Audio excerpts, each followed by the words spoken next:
लेकिन देश के राजनेताओं को, देश की सरकारों को छोटे किसानों की परवाह नहीं थी भाइयों।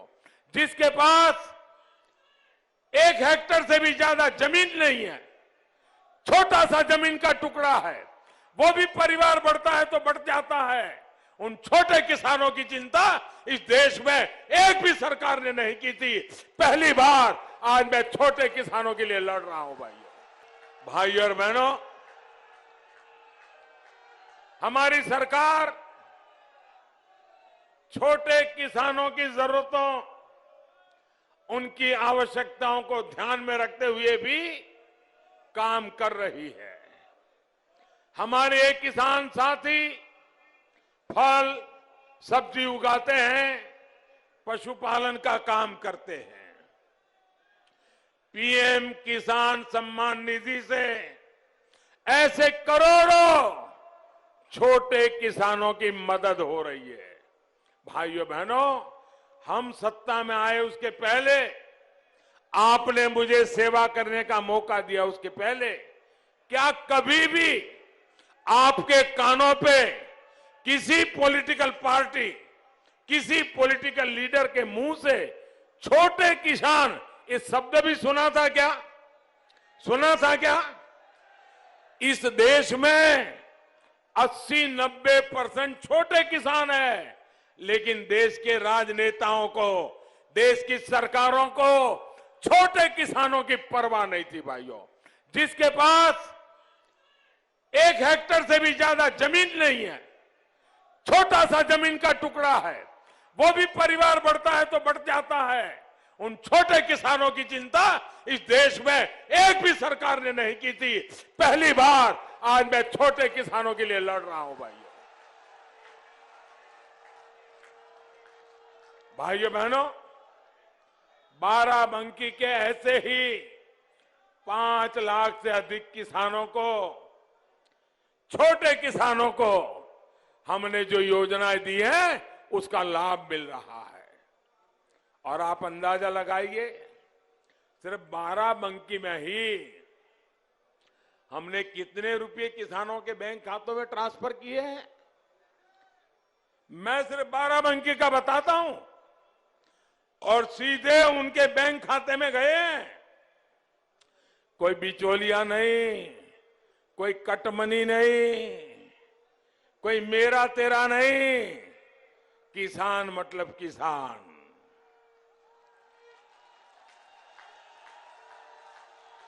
कितना पैसा गया बताओ?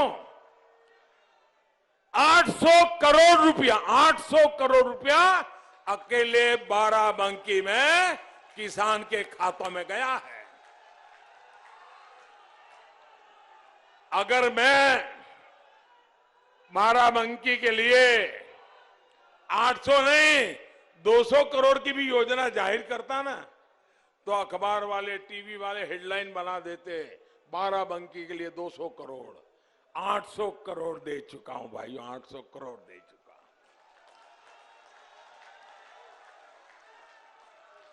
हमारी सरकार अपने मेहनत कर किसानों के सामर्थ्य में सहयोग के लिए खर्च कर रही है। भाइयों और बहनों, ये मानव स्वभाव है कि जब किसी की एक आकांक्षा की पूर्ति होती है तो उसमें अगली आकांक्षा जाग जाती है। जैसे किसी को सामान्य सा मोबाइल मिल जाए तो फिर उसका मन करता है कि कुछ दिन बाद वो और अच्छा स्मार्टफोन खरीद पाए।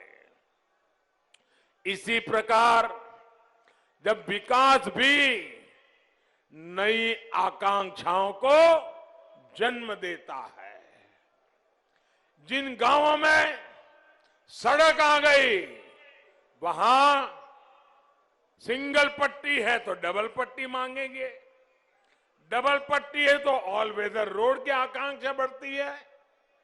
जहां हाईवे आ गए, रेल आ गई, वहां लोग एयरपोर्ट चाहते हैं। पहले बसपा और फिर सपा ने तो विकास की इस आकांक्षा को ही सीमित कर दिया था। इन्होंने तो आपको छोटी छोटी जरूरतों के लिए तरसा दिया था। इन दिनों आप सब टीवी वाले गांव गांव जाते हैं, लोगों से पूछते हैं, और जब लोग कहते हैं कि ये मिला है, ये मिला है, ये मिला है, तो जो टीवी वाला है ना जरा खरोदता है, नहीं नहीं लेकिन उसका क्या, उसका क्या। तो फिर नागरिक बोलता है हाँ ये होना चाहिए, वो होना चाहिए। तो फिर टीवी वाले अगर जिसको पिछले 20 साल से मेरे जैसे लोग पसंद नहीं है, वो उसका अर्थ निकालते हैं, देखो लोगों को कुछ मिला नहीं है। लेकिन मैं उसमें से दूसरा अर्थ निकालता हूं। मैं देखता हूं कि मैंने आज देश में एक वातावरण पैदा किया है, जिस वातावरण से लोगों की चाह बढ़ी है। उनको लगता है इतना तो हुआ और अधिक होना चाहिए, इतना तो हुआ और अधिक होना चाहिए। और लोग पहले तो कहते ही नहीं थे, पहले तो ये कहते थे भाई क्या करें, हम तो गरीब के घर में पैदा हुए, ये इलाका ही ऐसा है, लोग ये चलो भाई भगवान ने जन्म दिया गुजारा कर लेंगे। आज ऐसा नहीं कह रहे हैं।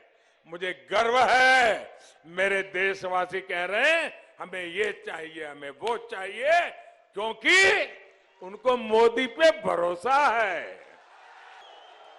भाइयों बहनों, डबल इंजन सरकार आपको बड़े सपने देखने का और उन्हें पूरा करने का प्रोत्साहन दे रही है। पूर्वांचल एक्सप्रेस ऐसा ही एक प्रयास है। ये एक्सप्रेस वे इस पूरे क्षेत्र में रोजगार, व्यापार, कारोबार को गति देने वाला है। इसके इर्द गिर्द लगने वाली फैक्ट्रियां आने वाले सालों में इस क्षेत्र की तस्वीर बदलने वाले हैं। अयोध्या में हो रहा एयरपोर्ट का विस्तार इस क्षेत्र की कनेक्टिविटी को और सशक्त करने वाला है। इससे देश और दुनिया के पर्यटकों के लिए, श्रद्धालुओं के लिए आवाजाही बहुत आसान हो जाएगी। 21वीं सदी में अयोध्या का विकास सिर्फ अयोध्या तक सीमित नहीं रहेगा, बल्कि इस पूरे अवध क्षेत्र से पर्यटन और तीर्थाटन की संभावनाओं को विस्तार देगा।